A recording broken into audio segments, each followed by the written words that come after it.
Listen, man, they call me the problem, but you could call me the can man, because anybody can get it.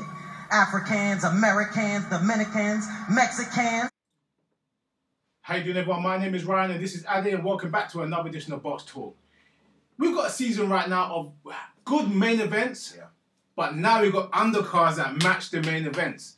And this is the first one we're going to deal with the video of. It is time for Nonito Donaire versus Nicholas Waters, which is on the undercard of GGG versus Marco Antonio Rubio.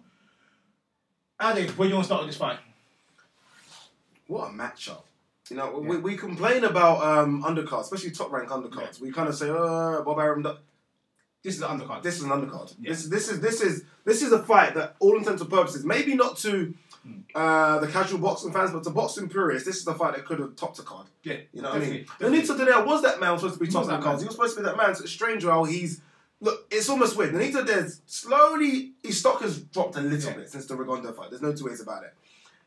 Walter's stock has bloody risen since he destroyed Darshinian and destroyed him. Yeah. His stock was rising before that as well. People said this guy could punch. But he needed to knock out a marquee name.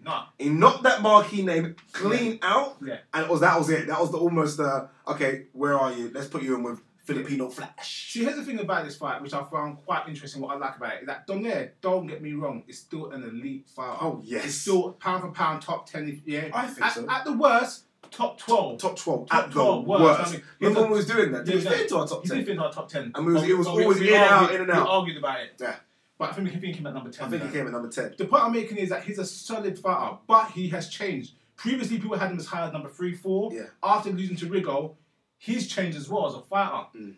It's like everything's not firing on all cylinders no more. Instead of firing at 100%, he's firing at like 97. It's there, but it's not there. It's a funny thing you make, because I laugh when you said that 197. 3% in world title matches is a lot. Yeah. 3% for anything else, casual, is nothing. 3% in the elite level is a lot. And it's clearly why. It's the move up in weights. Yeah. He's moving up far too many. I mean, he's obviously trying to do this Manny Pacquiao thing. And Bob Arum, I think, forced him to do this. I really do believe that. And I think he's now at a weight where I think he should be one weight below. It's not flowing. The thing about it is that when you look at athletes as a whole, their body is designed for a certain style of things. Yeah. And so if you want to increase this thing, you do this. You want to increase that, you do that. As a boxer, you normally grow with age. You don't grow with weights. And that's what seems to be Donaire's doing. Like I said, he's jumped through too much, doing everything else without growing naturally into the weight classes. But regardless of that, he has lost once since 2001, and did he put Rigondeaux down? He did put Rigondeaux down, didn't he? Yeah. So he's lost once since 2001. He's lost to many people's. Now Andre Ward is kind of whatever. Many people's pound for pound number 2 boxer in the world. You know what I mean? We're not talking about a guy that's, dodged people. He's fought the people that he's fought. He's fought the right people as well. Yeah. It's just since the Rigo fight, I think he's had 2 fights. He's had 2 fights since then. He just hasn't looked what we expect him to be. Even before the Rigo fight, though, people were saying like he ain't getting knockouts no more. Yeah. It's like, like you said, the jumping weight, the changes, something's just missed off. And I think that miss off could be the downfall in this fight. No, look, it's a good shot. A lot of people are high on Waters, and if you guys haven't seen the Darshinian fight, maybe you guys need to see it. We're not talking about just a guy that just landed almost like a frotch punch from Groves, like a one-punch knockout. This guy was dominating Darshinian. And Darshinian, in that weight division, is still considered a top 5 kind of player in that weight division, and he dominated him. But in saying that, Donaire knocked out Darshinian as well in 9. So there's almost like that common ground they have. They both beat the same person, both by stoppage. Now they're beating each other. Donaire beat. I saw he's beaten him like twice. Beat him twice. He's not fought him 3 times. No, beat him twice. He beat him twice. He beat him earlier before. And the last one, it was kind of like, And then he just knocked out. Yeah. Here's the thing about Waters. What I like about Waters is that he's West Indian. Yeah. I'm with the Jamaican flag right now. That's what you like about him. What it is though is that besides being a puncher, which he is, he's got speed. Yeah. He's got some technical ability.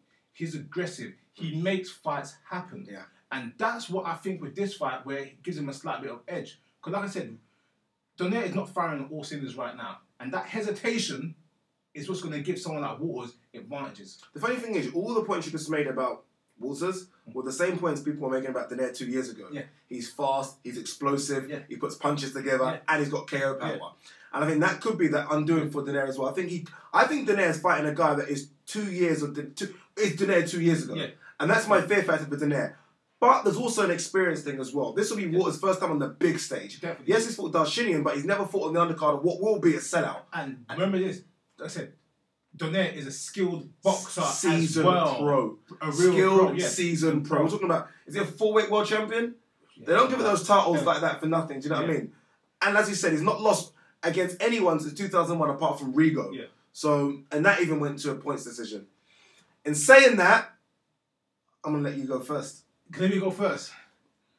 As good as Donaire is, and Donaire could win this fight quite comfortably, i.e. he's a skillful fighter, he could box, and he's got power as well. He could set a trap and get Waters walking in, show him something he hasn't seen before at this level. Yes. I think that 3% I mentioned is the fault in this fight. Donaire, if it was Donaire before the Rigo fight, I would have my money on Donaire hands down. I think Donaire's firing off. If you can't knock him out, he'll outbox him. But he just seems like he's just not putting it all right. When I look at the fights, I can't see what he's doing wrong technically, but it's just not flowing the way it's supposed to be flowing. And I think having that hiccup is going to make Waters give the advantage, and I'm going for a late stoppage for Waters. Whoa. Okay. I'm not going that way. I've got to admit, look, Ryan said one thing. Ryan said one thing. They said, Donaire, aside from all the other factors he has on his side, well, maybe not his side, but equal to Waters, one thing Donaire definitely is a better boxer for me.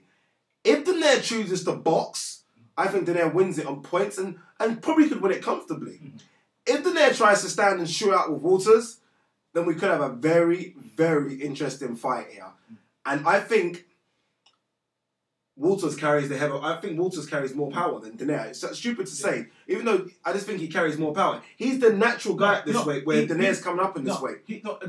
Waters, he just feels like GGG in a sense. He just lands and they go down. Yeah. It's not like you're winging off punches, you know. Like, even when Donaire was getting his good shots, they were good set, but they were leverage shots. These are just shots that knock you down. See, there you go, people. So people say me and Ryan agree on anything. We do not. Ryan's going for a Waters stoppage late. I'm going for a Donaire points. And I think it's going to be a wide point decision. I expect Donaire to be able to box him. Okay, if Donaire stays in the pocket, then I'm with Ryan. But if Donaire chooses to box, then I'm going Donaire to win and for him to drop back and wait in a rematch. He's the only one that bloody will get in a ring with him. But look, guys, what do you think? We've got a new kid up and coming. This is what everyone wants, don't we? We want these new kids to go out and do what he's doing. Does Waters win? Does Donaire win? Leave your comments below. Email us at boxtalk@hotmail.co.uk, and don't forget to follow us on Twitter at boxtalkuk. And don't forget to subscribe. And as usual check out renew24.com as well, guys. Thanks a lot for watching another edition of Boxtalk.